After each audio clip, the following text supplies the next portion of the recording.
The Russian Civil War happened, and Lenin used war communism to help the Reds gain victory. War communism was essentially the party seizing the means of production. Lenin banned other parties in the USSR. This was essentially creating a one-party state within the USSR. He banned factions within the party, and the Cheka hunted down for socialist revolutionaries and the Mensheviks. War communism really messed people up. So, to gain that support back that he had lost, Lenin introduced the new economic policy. The new economic policy did lead to agricultural growth. However, it did lead to industrial decline.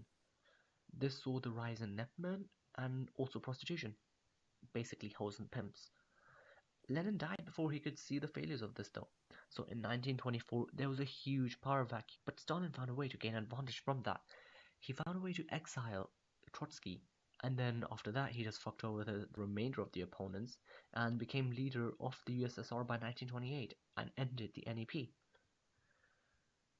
Stalin was like, damn, I gotta watch my back, all these snakes in the grass. So he started to promote his own people and grew his support within the party. To replace the NEP, he enforced collectivization, which meant farms were nationalized. There's quite a good film on collectivization. It's called Bitter Harvest. It was recently released, and I would encourage, if you can find it anywhere, watch it. It's got, all that romantic BS in it, but if you can look past that, skip it, just see the historical bits to it. The guy playing Stalin is actually quite funny, and yeah, well, he looks funny. Yeah, Stalin's not funny. Anyways, horses died. Collectivization led to a lot of horses dying. Sheep died, cattle died, pigs died. Dogs did not die, tractors died. And kulaks were sent into gulags. Between 1930 and 1940, Stalin started the Great Terror. And this saw the death of 10 million people, and Bukharin, Zinoviev, and Trotsky all got persecuted in show trials. Trotsky got killed outside of the show trials, but all of the other opponents that Stalin thought to be a threat to him in the future were taken out using these show trials. And the supporters too, because, Stalin didn't want anyone that was disloyal to him. Stalin saw that Kirov, who looks a bit like that really enthusiastic guy from Friends. Anyways, Stalin saw that Kirov was getting a lot of popularity, so he kind of got jelly and just had him killed and was like, oops, someone killed Kirov, not me, oops. Stalin hired a midget to do all of his killing for him, Yezov. He looked a bit like Malcolm Merlin. Anyways, Stalin hired him to do all the killing for him, and he killed a lot of people. Then Stalin had the midget killed and replaced him with a pedophile Beria.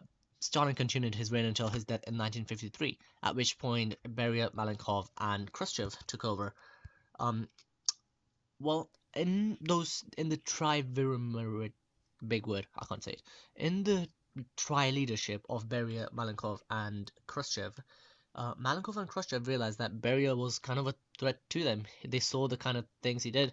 There's quite a funny story about Beria at the deathbed of Stalin. If you can find it, then read up on it. It's quite interesting.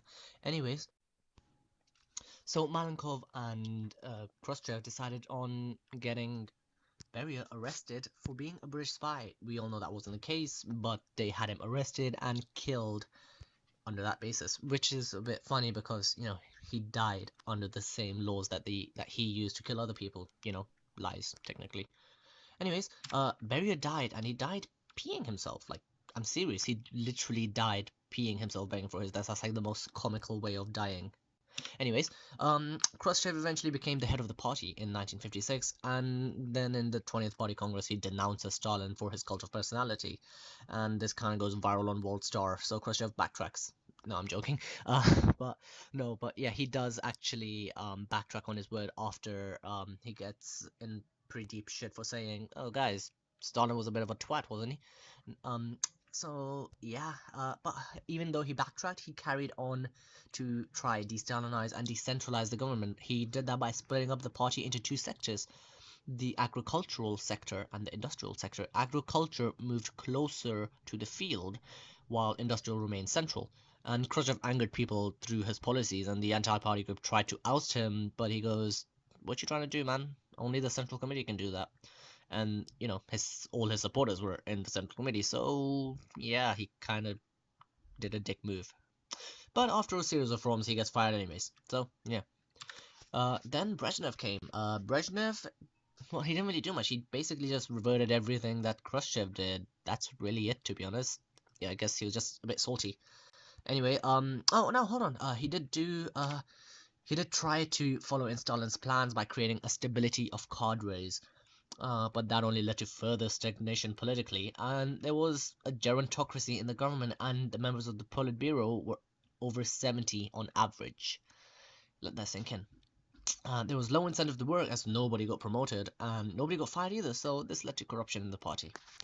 After Brezhnev, there were Andropov and Chernenko. I like to call them Andy and Chernobyl. It's not that funny. Anyways, Andropov replaced a quarter of the senior officials and abandoned the stability of cadres. And Chernenko, he didn't really do much. He was so old that he didn't bother with any major reforms. He just, yeah. Anyways, that's all. Thank you guys for watching. Like, share, subscribe, share this with your class if you can, and yeah, if there's anything you want to ask or anything you want me to do on my channel, please be free to just comment, and any extra information that you thought was just zoomed over will be in the description. Thank you very much.